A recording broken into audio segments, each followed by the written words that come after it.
नमस्कार दोस्तों, स्वागत है आपका हमारे YouTube चैनल मार्क्स वाला सर पे। आज की वीडियो में हम देखेंगे क्लास 10 सामाजिक विज्ञान जिसे हम इंग्लिश में सोशल साइंस कहते हैं, उसका भी ऑब्जेक्टिव क्वेश्चन जो आपकी परीक्षा के लिए बहुत ही ज़्यादा इंपॉर्टेंट है। तो आइए शुरू करते हैं पहले प्रश्न से। पहला प्रश्न क्या बोलता है? भारत में बहुसंख्यक आबादी है। आपको बताना है जो भारत में बहुसंख्यक आबादी किसकी है। ए ऑप्शन है मुस्लिम की, बी ऑप्शन है हिंदू की, सी ऑप्शन है सिख की, डी ऑप्शन है ईसाई की। तो आपको बताना है भारत में बहुसंख्यक आबादी है तो भैया भारत में हिंदू की सबसे ज़्यादा आबादी है, तो हमारा बी ऑप्शन बिल्कुल सही हो जाएगा। ये देखते हैं अगले प्रश्न को। अगला प्रश्न क्या बोलता है? इंडिका पुस्तक के लेखक कौन थे? आपको बताना है इंडिका पुस्तक के लेखक कौन थे। ए ऑप्शन है रामधारी सिंह दिनकर, बी ऑप्शन है मेगास्थनीज और सी ऑप्शन है राम गोपाल वर्मा, डी ऑप्शन है इनमें से कोई नहीं। तो आपको बताना है इंडिका पुस्तक के लेखक कौन थे। तो इंडिका पुस्तक के लेखक मेगास्थनीज थे, तो हमारा बी ऑप्शन बिल्कुल सही हो जाएगा। आपको याद रख लेना है, यही आपके परीक्षा में भी आएगा।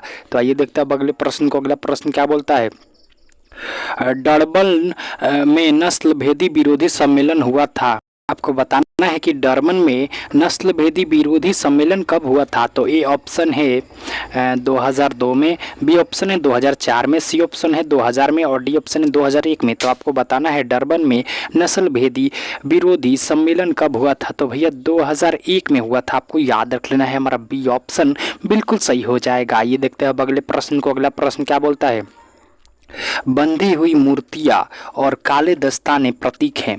आपको बताना है कि बंधी हुई मूर्तियां और काले दस्ताने किसका प्रतीक है। ए ऑप्शन है अश्वेत शक्ति का और बी ऑप्शन है राजा के महल का, सी ऑप्शन है राज्य का, डी ऑप्शन नए जनपद का। तो आपको बताना है बंधी हुई मूर्तियां और काले दस्ताने किसका प्रतीक है। तो भैया अश्वेत शक्ति का प्रतीक है, तो हमारा ए ऑप्शन बिल्कुल सही हो जाएगा। आइए देखते हैं अब अगले प्रश्न को। अगला प्रश्न क्या बोलता है?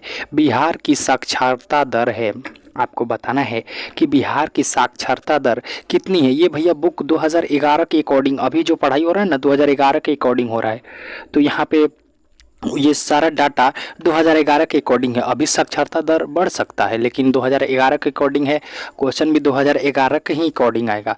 तो देखिए ए ऑप्शन है 55%, बी ऑप्शन है 60%, सी ऑप्शन है 40%, डी ऑप्शन है 47%। तो आपको बताना है बिहार में साक्षरता दर है तो भैया वो है 47% 2011 के अकॉर्डिंग। ठीक है, तो आइए देखते हैं अगले प्रश्न को। अगला प्रश्न क्या बोलता है? भारत की पहली नगर निगम की स्थापना की गई थी। आपको बताना है जो भारत की पहली नगर निगम थी उसकी स्थापना कहाँ की गई थी। ए ऑप्शन है नई दिल्ली में, बी ऑप्शन बेंगलोर में, सी ऑप्शन है चेन्नई में, डी ऑप्शन है कोलकाता में। तो आपको बताना है भारत की पहली नगर निगम की स्थापना की गई थी तो भैया चेन्नई में की गई थी। तो हमारा ए ऑप्शन बिल्कुल सही हो जाएगा और चेन्नई तमिलनाडु की राजधानी है, आपको याद रख लेना है साथ में। आइए देखते हैं अब अगले प्रश्न को। अगला प्रश्न क्या बोलता है? भारत की वित्तीय राजधानी है। वैसे तो भारत की राजधानी दिल्ली है लेकिन भारत की वित्तीय राजधानी मतलब पैसों वाली राजधानी, तो ये ऑप्शन है दिल्ली, बी ऑप्शन है बेंगलोर, सी ऑप्शन है मुंबई, डी ऑप्शन है कोलकाता। तो आपको बताना है कि भारत की वित्तीय राजधानी कौन है। तो भारत की वित्तीय राजधानी मुंबई है, आपको याद रखना है। साथ में ये भी याद रख लेना है कि महाराष्ट्र की राजधानी मुंबई है और भारत की वित्तीय राजधानी मुंबई है और भारत की जो राजधानी है सिर्फ राजधानी वो दिल्ली है, नई दिल्ली। तो आइए देखते हैं अगले प्रश्न को। अगला प्रश्न क्या बोलता है? श्रीलंका की सबसे बड़ी भाषा है। आपको बताना है जो श्रीलंका के लोगों द्वारा सबसे ज़्यादा बोला जाता है वो कौन सी भाषा है। ए ऑप्शन है उड़िया, बी ऑप्शन है तमिल, सी ऑप्शन है कन्नड़ और डी ऑप्शन है सिंहली। तो आपको बताना है श्रीलंका की सबसे बड़ी भाषा है तो श्रीलंका की सबसे बड़ी भाषा सिंहली है। तो हमारा ये ऑप्शन बिल्कुल सही हो जाएगा। ये देखते हैं अब अगले प्रश्न को। अगला प्रश्न क्या बोलता है?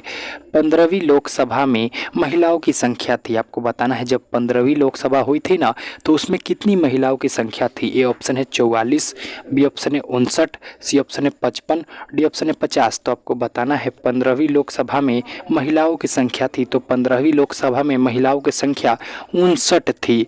तो हमारा बी ऑप्शन बिल्कुल सही हो जाएगा। ये देखते हैं अगले प्रश्न को। अगला प्रश्न क्या बोलता है, मोस्ट इम्पोर्टेंट क्वेश्चन भैया, आपको बताना है बिहार के किस जिले में प्रति व्यक्ति आय कम है।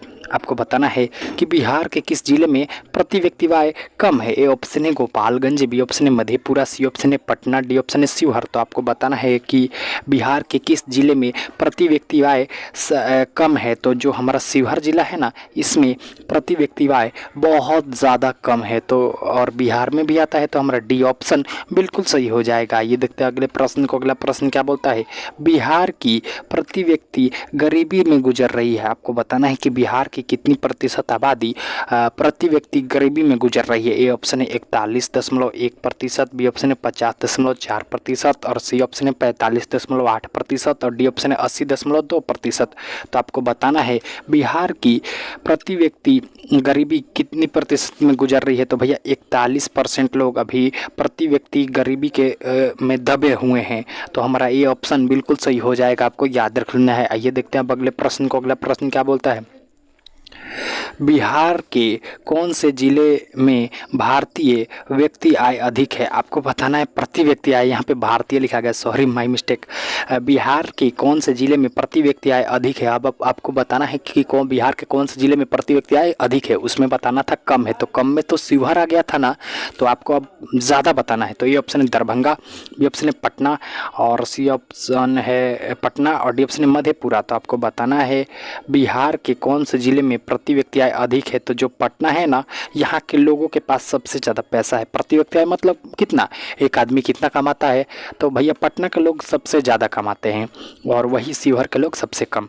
तो आइए देखते हैं अब अगले प्रश्न को। अगला प्रश्न क्या बोलता है, राष्ट्रीय गणना का आयाम नहीं है। आपको बताना है जो राष्ट्रीय गणना होता है उसका आयाम नहीं है। ए ऑप्शन है राष्ट्रीय शुद्ध राष्ट्रीय उत्पादन, बी ऑप्शन है सकल घरेलू उत्पादन और सी ऑप्शन है मौद्रिक उत्पादन और डी ऑप्शन है सकल राष्ट्रीय उत्पादन। तो आपको बताना है राष्ट्रीय गणना का आयाम नहीं है, तो मौद्रिक उत्पादन राष्ट्रीय गणना का आयाम नहीं है। तो हमारा सी ऑप्शन बिल्कुल सही हो जाएगा। ये देखते हैं अगले प्रश्न को। अगला प्रश्न क्या बोलता है, बिहार की आय में सर्वाधिक योगदान होता है। जो बिहार का आय होता है ना, उसमें सर्वाधिक योगदान किसका होता है, आपको बताना है। तो ये ऑप्शन है व्यापार क्षेत्र का, बी ऑप्शन है औद्योगिक क्षेत्र का, सी ऑप्शन है कृषि क्षेत्र का, डी ऑप्शन है सेवा क्षेत्र का। तो आपको बताना है बिहार की आय में सर्वाधिक योगदान होता है। तो बिहार की आय में सर्वाधिक योगदान कृषि क्षेत्र का होता है, खेती बाड़ी का। तो हमारा सी ऑप्शन बिल्कुल सही हो जाएगा। ये देखते हैं अगले प्रश्न को। अगला प्रश्न क्या बोलता है, भारत में किस राज्य का प्रति व्यक्ति आय सर्वाधिक है। आपको बताना है कि भारत का अब कौन सा राज्य है जिसमें प्रति व्यक्ति आय सर्वाधिक है। ए ऑप्शन है पंजाब, बी ऑप्शन है हरियाणा, सी ऑप्शन है गोवा, डी ऑप्शन है उत्तर प्रदेश। तो आपको बताना है भारत का किस राज्य का प्रति व्यक्ति आय सर्वाधिक है। तो जो गोवा है ना, इसका प्रति व्यक्ति आय भारत में सबसे ज़्यादा है। तो हमारा सी ऑप्शन बिल्कुल सही हो जाएगा। ये देखते हैं अगले प्रश्न को। अगला प्रश्न क्या बोलता है, ऊर्जा के मुख्य स्रोत क्या हैं। आपको बताना है कि ऊर्जा के मुख्य स्रोत क्या है। ए ऑप्शन है विद्युत, बी ऑप्शन है पेट्रोलियम, सी ऑप्शन है कोयला, डी ऑप्शन है सभी। तो आपको बताना है कि ऊर्जा के मुख्य स्रोत क्या है। तो ऊर्जा का मुख्य स्रोत भैया विद्युत भी है, पेट्रोलियम भी है, कोयला भी है, इसका मतलब ये सभी। तो हमारा डी ऑप्शन बिल्कुल सही हो जाएगा। ये देखते हैं अगले प्रश्न को। अगला प्रश्न क्या बोलता है, इनमें से कौन सी सेवा गैर सरकारी है। आपको बताना है कि इन चारों में से कौन सी सेवा गैर सरकारी है, जो सरकार के द्वारा नहीं किया जाता है। ए ऑप्शन है वित्त सेवा, बी ऑप्शन है रेल सेवा और सी ऑप्शन है सैन्य सेवा, डी ऑप्शन है होटल सेवा। तो भैया देखिए, वित्त सेवा तो बैंकों का काम भारत सरकार के द्वारा ही किया जाता है। रेल सेवा भी भैया इंडियन रेलवे और सैन्य सेवा भी इंडियन आर्मी, लेकिन होटल सेवा भैया गैर सरकारी है। तो हमारा डी ऑप्शन बिल्कुल सही हो जाएगा। ये देखते हैं अगले प्रश्न को। अगला प्रश्न क्या बोलता है, बिहार एक राज्य है। आपको बताना है बिहार एक कैसा राज्य है। ए ऑप्शन है पशुपालन प्रधान, बी ऑप्शन है खनिज प्रधान, सी ऑप्शन है कृषि प्रधान, डी ऑप्शन है उद्योग प्रधान। तो आपको बताना है बिहार एक राज्य है, तो बिहार एक कृषि प्रधान राज्य है, मतलब सबसे ज़्यादा खेती बाड़ी बिहार में होती है। तो आइए देखते हैं अब अगले प्रश्न को। अगला प्रश्न क्या बोलता है, आर्थिक विकास का दूसरा क्षेत्र है। आपको बताना है कि आर्थिक विकास का दूसरा क्षेत्र क्या होता है। ए ऑप्शन है पशुपालन, बी ऑप्शन है खनिज, सी ऑप्शन है कृषि, डी ऑप्शन है उद्योग। तो आपको बताना है आर्थिक विकास का दूसरा क्षेत्र है, तो आर्थिक विकास का दूसरा क्षेत्र कृषि होता है। तो हमारा सी ऑप्शन बिल्कुल सही हो जाएगा। ये देखते हैं अब अगले प्रश्न को। अगला प्रश्न क्या बोलता है, भारत में राष्ट्रीय वर्ष, यहाँ पे थोड़ा टाइपिंग, वित्तीय वर्ष, वित्तीय, भारत में राष्ट्रीय वित्तीय वर्ष कब से कब तक होती है? तो ए ऑप्शन है 1 जुलाई से 1 मार्च तक, बी ऑप्शन है 1 जून से 31 मार्च तक, और सी ऑप्शन है 1 मार्च से 31 मार्च तक, और डी ऑप्शन है 1 अप्रैल से 31 मार्च तक। तो आपको बताना है कि भारत में जो वित्तीय वर्ष होता है, वैसे तो वर्ष चालू होता है कैलेंडर के हिसाब से 1 जनवरी को और ख़त्म होता है 31 दिसंबर को, लेकिन ये वित्तीय का दूसरा है भैया। वित्तीय का होता है 1 अप्रैल से लेके 31 मार्च तक। तो हमारा डी ऑप्शन बिल्कुल सही हो जाएगा, गौर से देख लीजिए। इसी के साथ आज का VVI ऑब्जेक्टिव क्वेश्चन का सेशन होता है समाप्त। अगर आपको अच्छा लगा हो तो हमारे चैनल को सब्सक्राइब करें, और क्योंकि ऐसा वीडियो रेगुलर आपके सामने आता रहेगा, तो सब्सक्राइब मार्क्स वाला सर।